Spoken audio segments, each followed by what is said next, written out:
Sanne Verhoef, de winnares van het hoes in de verlotting van voetbalclub VV Oude Ziel aanstaande november, bleef in Friesland. Haar hoes in Arnhem stiet de Keep.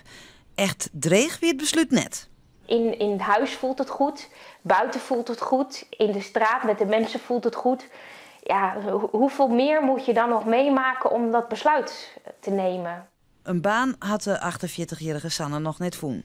Dat is een van haar focuspunten voor het komende jaar.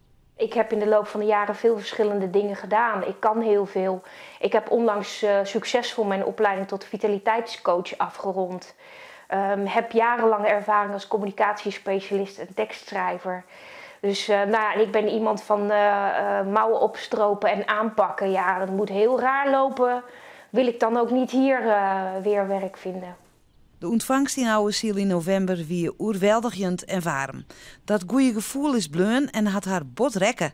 De hartelijkheid van de mensen, niet alleen op de feestavond zelf, maar ook de kaartjes. Ik heb hier werkelijk op de vensterbank, die staat vol met kaartjes en bloemstukken van mensen hier uit de buurt. Hadden ze helemaal niet hoeven doen.